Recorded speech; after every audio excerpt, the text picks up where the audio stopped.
जय हिंद, नमस्कार फ्रेंड्स। ज्योति क्लासेस में आप सभी का एक बार फिर से स्वागत है। फ्रेंड्स, जैसा कि आप सभी को पता है, हमारी जो होम साइंस की सीरीज चल रही है क्लास 6 to 12, उसको हमने कंटिन्यू रखी है। और उसमें अभी तक हमने हमारा जो क्लास 6 था उसको हमने कंप्लीट कर लिया। और साथ ही हमने स्टार्ट कर दिया हमारा क्लास 7। और क्लास 7 में भी हमने जो है हमारा चैप्टर 8 तक जो था उसको भी हमने कंप्लीट कर लिया है। तो फ्रेंड्स देखिए ना, हम एक एक कदम करके आगे बढ़ते जा रहे हैं और अपनी मंजिल की ओर और करीब पहुंचते जा रहे हैं। तो आप सभी से रिक्वेस्ट है, जिसने क्लास 6 हमारे साथ पढ़ा है तो उन्होंने तो पढ़ा ही है, बट हमारे जो न्यू व्यूवर्स हैं जो भी हमारे साथ जुड़े हैं, प्लीज़ उन सभी से रिक्वेस्ट है, कोई टेंशन की बात नहीं है।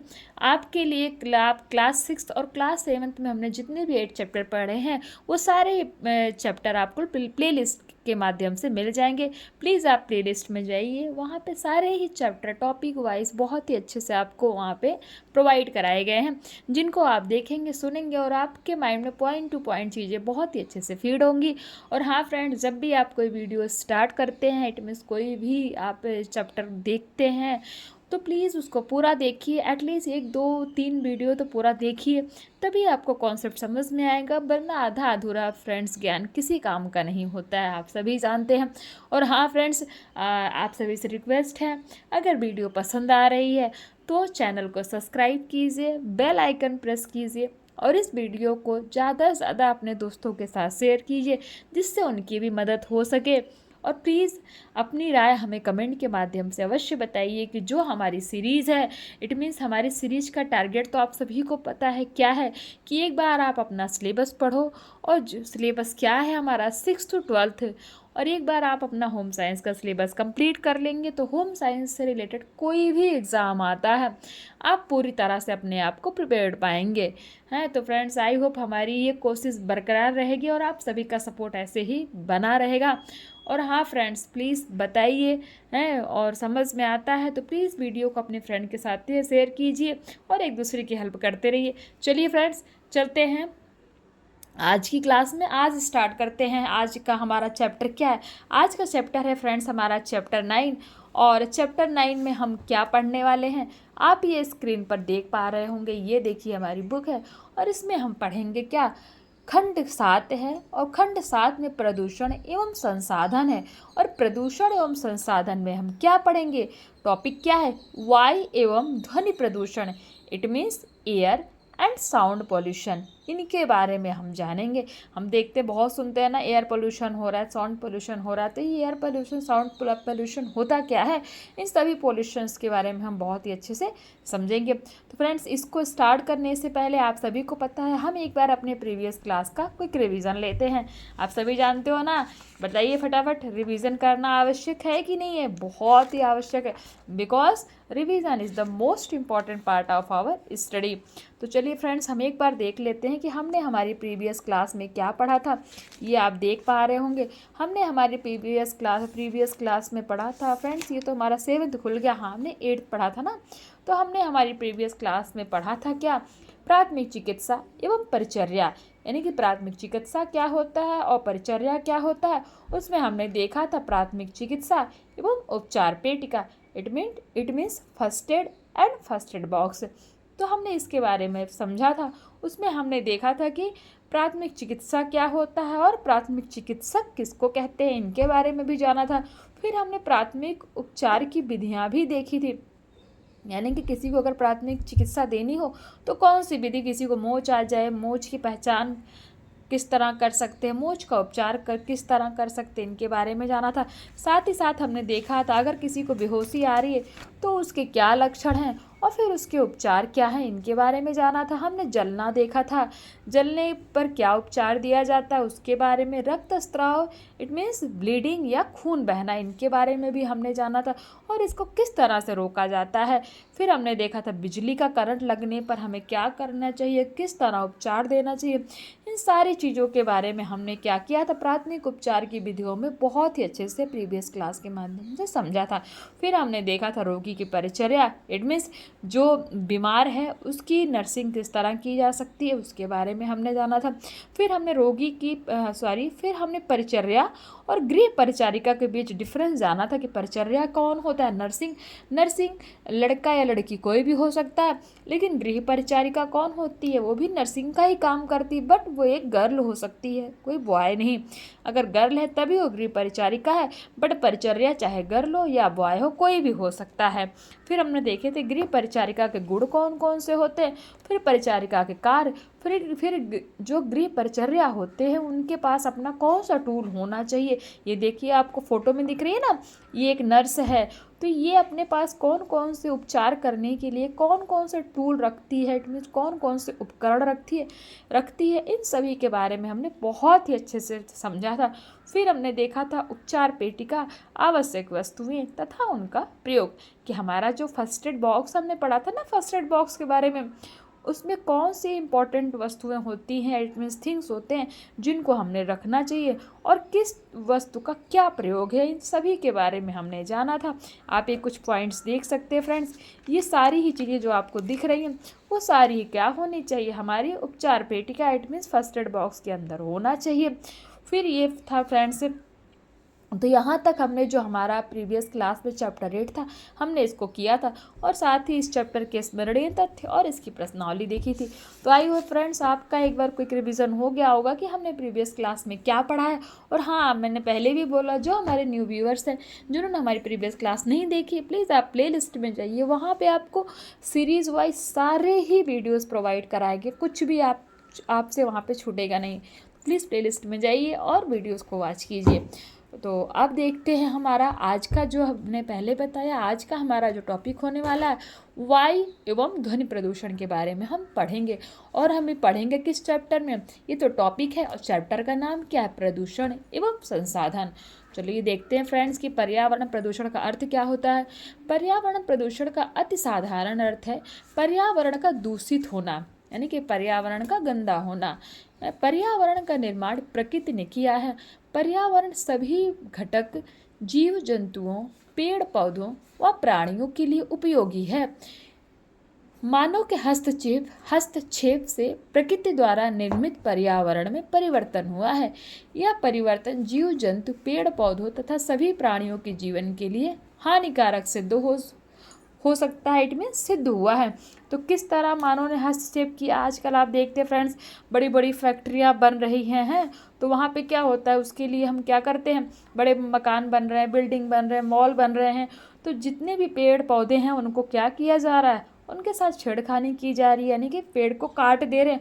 और पेड़ काट करके जहाँ पे पेड़ होना चाहिए, जहाँ पे फुलवारी होना चाहिए, वहाँ पे हम नई नई बिल्डिंग, नई नई फैक्ट्री तैयार कर रहे हैं। तो इस हिसाब से मानव क्या कर रहा है, प्रकृति के साथ हस्तक्षेप कर रहा है, जो कि पेड़ पौधों तथा सभी प्राणियों के जीवन के लिए क्या है, हानिकारक सिद्ध हुआ है। कैसे हुआ है, सामान्य शब्दों में कहा जाता है कि पर्यावरण दूषित हो गया है। पर्यावरण का इस प्रकार से दूषित होना ही पर्यावरण प्रदूषण कहलाता है। तो आपसे पूछ लिया जाए कि पर्यावरण प्रदूषण क्या होता है, तो पर्यावरण का दूषित होना ही पर्यावरण प्रदूषण कहलाता है। अब पर्यावरण कैसे दूषित हो गया, चलिए देखते हैं। पर्यावरण के किसी एक भाग अथवा सभी भागों का दूषित होना ही पर्यावरण प्रदूषण है। इस तथ्य को हम वायु के उदाहरण से स्पष्ट कर सकते हैं, इट मीन्स समझ सकते हैं। कैसे, प्रकृति प्रदत्त वायु अपने आप में विभिन्न गैसों का मिश्रण है, जिसमें सभी गैसों का अनुपात निश्चित होता है। वायु में विद्यमान ऑक्सीजन गैस हमारे लिए क्या है, उपयोगी गैस है। कारकों से वायु में हानिकारक गैसों का अनुपात बढ़ जाता है। कहाँ थे फ्रेंड्स, ये हमने छोड़ दिया, क्या छोड़ दिया, हाँ, के लिए उपयोगी गैस है। इसके अतिरिक्त कुछ गैसें हमारे लिए हानिकारक भी हैं। जैसे हमने पढ़ा ऑक्सीजन गैस हमारे लिए उपयोगी है, बट वायु के अंदर कुछ और गैसें पाई जाती हैं जो हमारे लिए क्या हानिकारक हैं। जैसे कौन सी, कार्बन डाइऑक्साइड। जब किन्हीं मानवीय कारकों से वायु में हानिकारक गैसों का अनुपात बढ़ जाता है या लाभदायक गैसों का अनुपात घट जाता है, तो उस स्थिति में कहा जाता है कि वायु प्रदूषित हो गई है। वायु का प्रदूषित होना पर्यावरण प्रदूषण का एक मुख्य रूप है। वायु प्रदूषण के अन्य रूपों या प्रकारों की श्रेणी में रखा जाता है। पर्यावरण प्रदूषण के मुख्य रूप या प्रकार हैं कौन कौन से, वायु प्रदूषण, जल प्रदूषण, ध्वनि प्रदूषण तथा मृदा या मिट्टी प्रदूषण, यानी कि इन सभी का प्रदूषण क्या कहलाता है? पर्यावरण प्रदूषण कहलाते हैं। अब देखते हैं वायु प्रदूषण के बारे में हम जानेंगे। वायु प्रदूषण क्या होता है? वायु पर्यावरण का एक अति महत्वपूर्ण घटक है। वायु समस्त प्राणियों तथा पेड़ पौधों के जीवन का आधार है। वायु के प्राकृतिक स्वरूप का बिगड़ जाना ही क्या कहलाता है? वायु प्रदूषण कहलाता है। वायु विभिन्न गैसों का एक मिश्रण है जिसमें मुख्य गैसों का अनुपात निश्चित होता है। वायु के प्राकृतिक संगठन में होने वाला वह प्रत्येक परिवर्तन वायु प्रदूषण कहलाता है। अर्थात वायु में गैसीय अथवा लटकने या तैरने वाली अशुद्धियों का बढ़ जाना ही वायु प्रदूषण है। व्यवहारिक रूप से हम कह सकते हैं कि वायु में धूल कणों, रोगाणुओं, कार्बन कणों, धुआं, कार्बन डाइऑक्साइड, सल्फर डाइऑक्साइड तथा विभिन्न धातुओं एवं रसायनों के कणों की मात्रा का अधिक पाया जाना ही क्या कहलाता है? वायु प्रदूषण कहलाता है। फिर से हम देखते हैं, क्या देखते हैं? धूल कणों, रोगाणुओं, कार्बन कणों, धुआं, कार्बन डाइऑक्साइड, सल्फर डाइऑक्साइड तथा विभिन्न धातुओं एवं रसायनों के कणों की मात्रा का अधिक पाया जाना ही क्या कहलाता है? वायु प्रदूषण कहलाता है। इट मीन्स वायु प्रदूषण है। इसके साथ ही वायु में ऑक्सीजन की मात्रा का घट जाना भी वायु प्रदूषण की ही श्रेणी में आता है। अगर वायु में ऑक्सीजन की मात्रा घट भी गई है तो भी क्या है? ये भी वायु प्रदूषण की श्रेणी में आता है।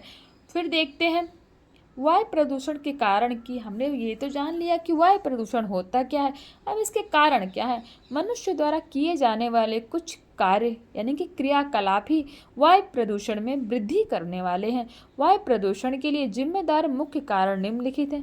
नंबर 1, घरों में होने वाले दहन तथा विभिन्न व्यर्थ पदार्थों के विसर्जन से भी वायु प्रदूषण में वृद्धि हुई है। घनी दहन मतलब आग जलाना, किसी चीज़ को जलाना है, तो घरों में होने वाले दहन तथा विभिन्न व्यर्थ पदार्थों के विसर्जन से भी वायु प्रदूषण में वृद्धि हुई है। घनी आबादी वाले नगरीय क्षेत्रों में गंदगी बढ़ रही है, इससे भी क्या हो रहा है?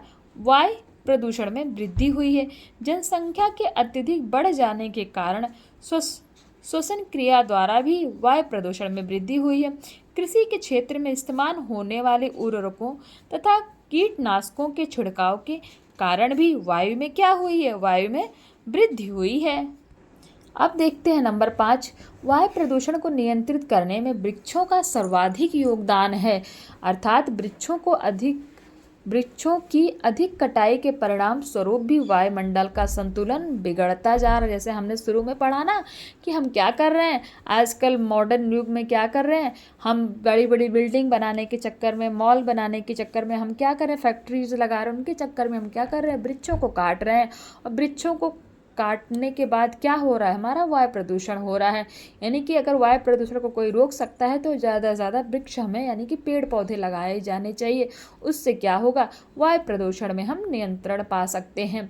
तो हम कहाँ पे थे फ्रेंड्स? अर्थात वृक्षों की अधिक कटाई के परिणाम स्वरूप भी वायुमंडल का संतुलन बिगड़ता जा रहा है, जिससे वायु प्रदूषण में वृद्धि हो रही है। नंबर 6, पेट्रोल तथा डीजल आदि से चलने वाले वाहनों से निकलने वाला धुआं तथा अन्य गैसें भी क्या है? वायु प्रदूषण का एक मुख्य कारण है। आप देख रहे हैं बहुत सारी गाड़ियां जा रही हैं, दिख रहा ना, कार है, ये सब है, तो ये क्या कर रही है? अपने पीछे पेट्रोल डीजल ये सब ईंधन छोड़ रही हैं। तो ये भी क्या है? ये भी जो है वायु प्रदूषण का कारण है। आप बड़े बड़े शहरों में देखिए, जैसे दिल्ली हो गई, वहाँ पे देखिए हमेशा जो है प्रदूषण रहता है।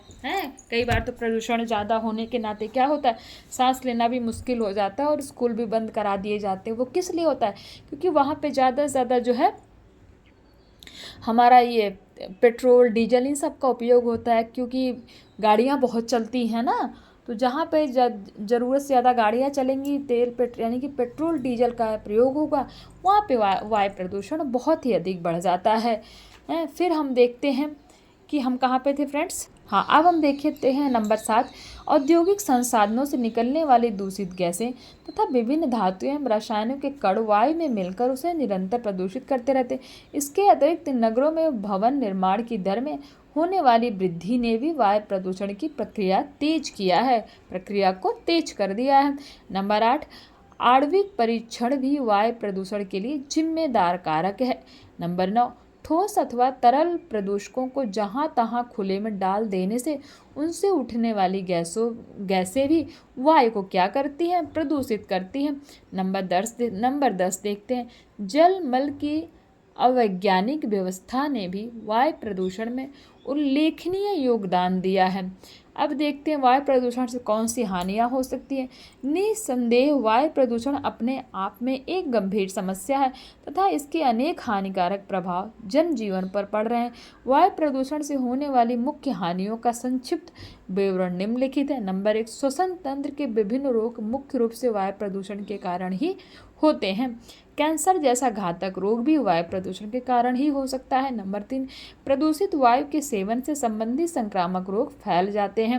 नंबर 4, प्रदूषित वायु के माध्यम से फैलने वाले मुख्य संक्रामक रोग हैं तपेदिक, खसरा, चेचक, काली खांसी, डिप्थीरिया, इन्फ्लुएंजा तथा कर्णफेर आदि। ये सब क्या होते हैं? प्रदूषित वायु के माध्यम से फैलने वाले संक्रामक रोग हैं। इट इज फैलने वाले रोग हैं। नंबर 5, पेड़ पौधों तथा फसलों पर भी वायु प्रदूषण का हानिकारक प्रभाव पड़ता है। अब ये मत समझिए सिर्फ इंसानों पर ही वायु प्रदूषण का प्रभाव पड़ता है, नहीं, हम सब पर भी, यानी कि हम सब पर भी तो पड़ता ही है। बट साथ ही साथ क्या होता है, जो हमारे पेड़ पौधे होते हैं, हमारी फसलें होती हैं, उन सब पर भी वायु प्रदूषण का हानिकारक प्रभाव पड़ता है।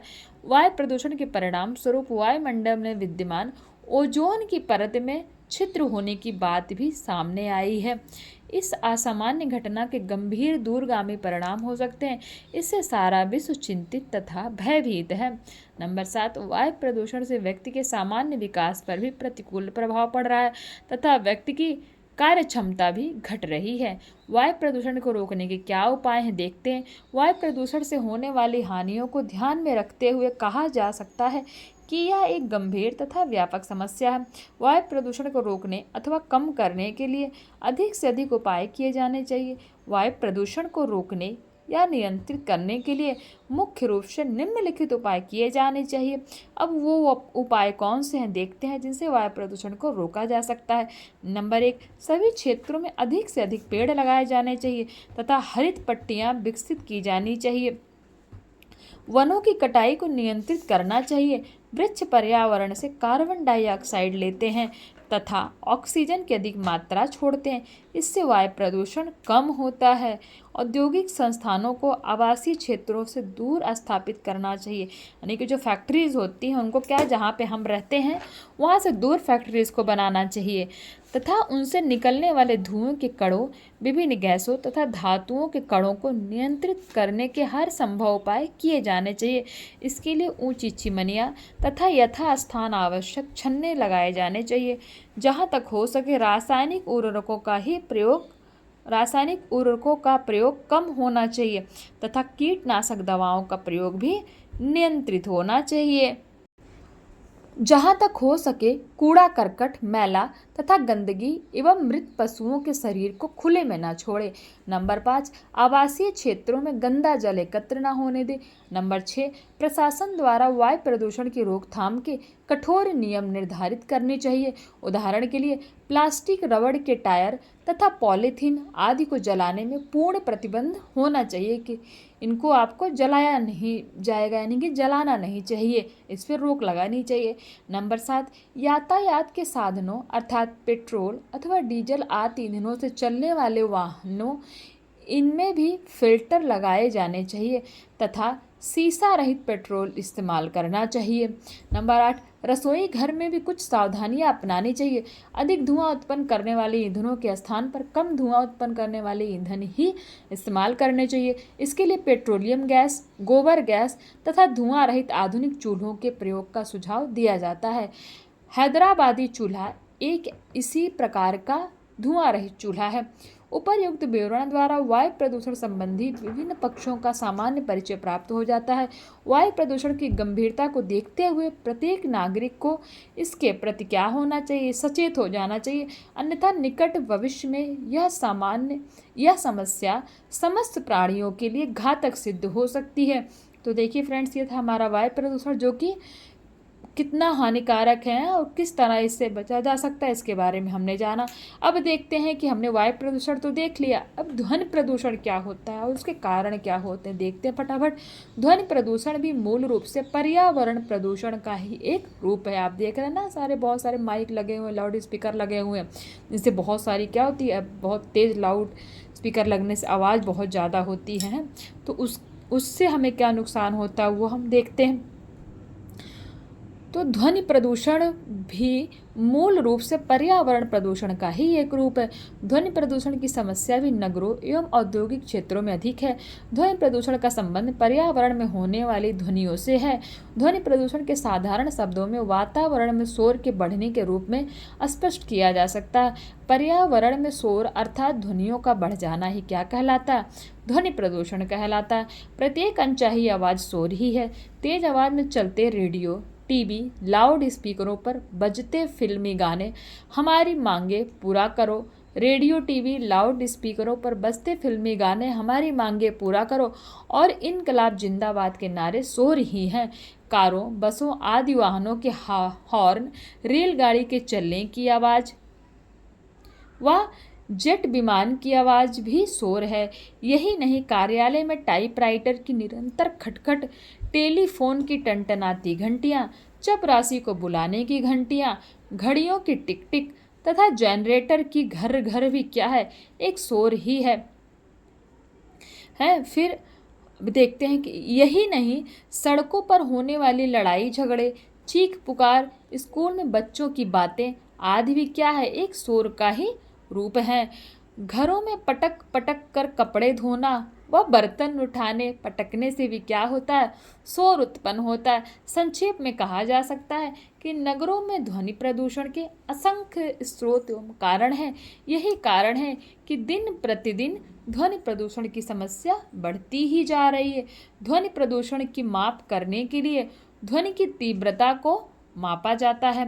ध्वनि की तीव्रता का मापन करने की इकाई को क्या कहते हैं, डेसिबल, यानी कि ध्वनि की तीव्रता को जिससे मापा जाता है फ्रेंड्स, ये बहुत ही इंपॉर्टेंट है, उसकी इकाई को हम क्या कहते हैं, डेसिबल कहते हैं। क्या कहते हैं, डेसिबल कहते हैं। अब देखते हैं, विभिन्न राष्ट्रों ने शोर अर्थात ध्वनि प्रदूषण की सीमा 75 डेसिबल व 85 डेसिबल के मध्य निर्धारित किया। यानी कि बहुत सारे ऐसे क्या है, राष्ट्र हैं जिन्होंने ध्वनि प्रदूषण की सीमा कितनी की है, या तो 75 डेसिबल होना चाहिए या फिर 85 डेसिबल होना चाहिए।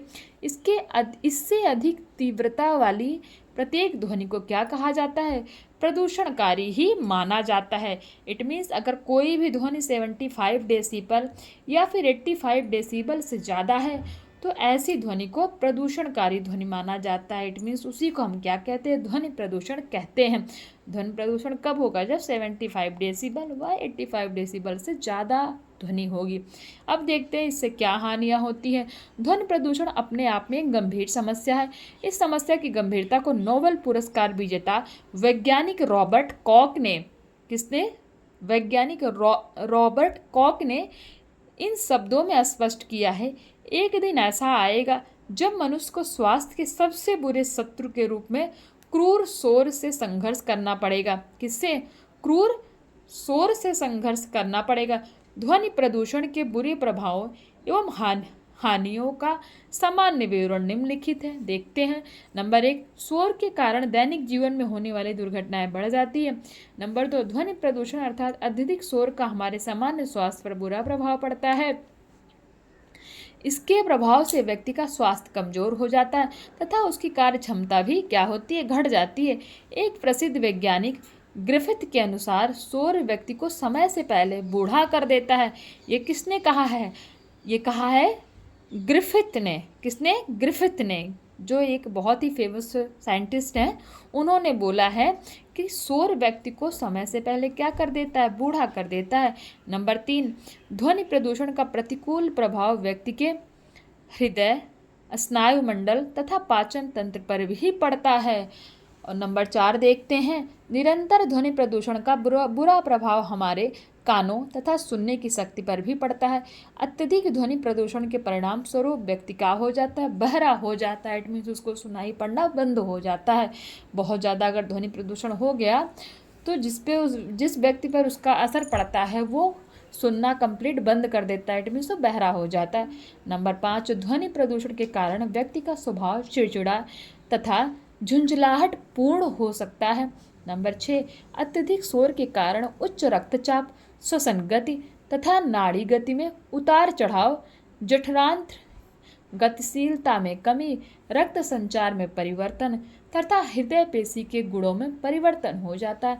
नंबर 7, ध्वनि प्रदूषण से शारीरिक एवं मानसिक तनाव बढ़ता है तथा तंत्रिका संबंधी विकृतियों की आशंका बनी रहती है। नंबर 8, अत्यधिक ध्वनि प्रदूषण के कारण व्यक्ति को चक्कर भी आने लगता है। अब देखते हैं ध्वनि प्रदूषण को किस तरह रोका जा सकता है।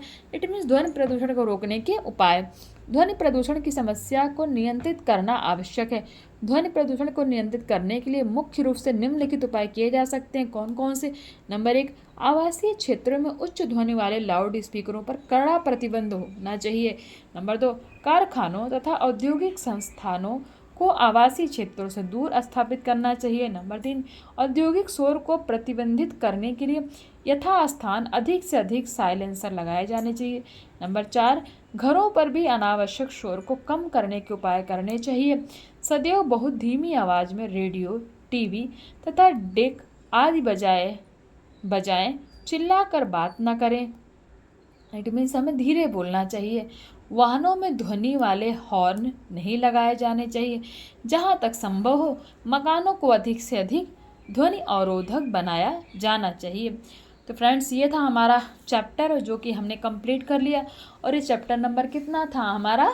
चैप्टर नंबर 9 था, जिसमें हमने क्या पढ़ा? वायु एवं ध्वनि प्रदूषण के बारे में हमने पढ़ा और हमने उसको बहुत ही अच्छे से समझा। फ्रेंड्स, आई होप आज का जो चैप्टर था, इट मीन्स आज की जो क्लास थी, आपको अच्छी लगी हो। कोई भी कॉन्सेप्ट थोड़ा अगर आपको ना समझ में आया हो तो प्लीज़ कमेंट करके आप पूछ सकते हैं, मैं उसको आपको समझाऊंगी। और हाँ, वीडियो बड़ी हो जा रही है आज कुछ दिनों 2-4 दिनों से थोड़ी सी, क्योंकि हम क्या कर सकते हैं फ्रेंड्स, चैप्टर ही हमारा बड़ा हो रहा है ना। आप देखिए, क्योंकि अभी आप 6th नहीं पढ़ रहे हो, आप 7th में पहुँच गए हो तो जब आप जैसे जैसे क्लास बड़ी होती जाएगी तो वीडियो भी थोड़े बड़े बनते ही जाएंगे। फिर भी मैं कोशिश करती हूँ कि ज़्यादा एक्सप्लेन ना करूँ, जो ज़रूरी समझती हूँ उन्हीं को एक्सप्लेन करती हूँ, कि जिससे कि आपका टाइम थोड़ा सा कम हो। चलिए फ्रेंड्स, वीडियो अच्छी लग रही हो तो चैनल को सब्सक्राइब कीजिए, अपने दोस्तों के साथ शेयर कीजिए और बेल आइकन प्रेस कीजिए, जिससे कि मैं जब भी वीडियो अपलोड करती हूँ आपके पास सबसे पहले वो पहुंच जाए। और हाँ फ्रेंड्स, वीडियो अगर अच्छी लग रही है तो आप लाइक कीजिए, नहीं तो आप डिसलाइक कीजिए। और चलिए, आज की क्लास यहीं तक, मिलते हैं नेक्स्ट क्लास में। तब तक के लिए जय हिंद, नमस्कार। हंसते रहिए, मुस्कुराते रहिए और एक दूसरे की हेल्प करते रहिए।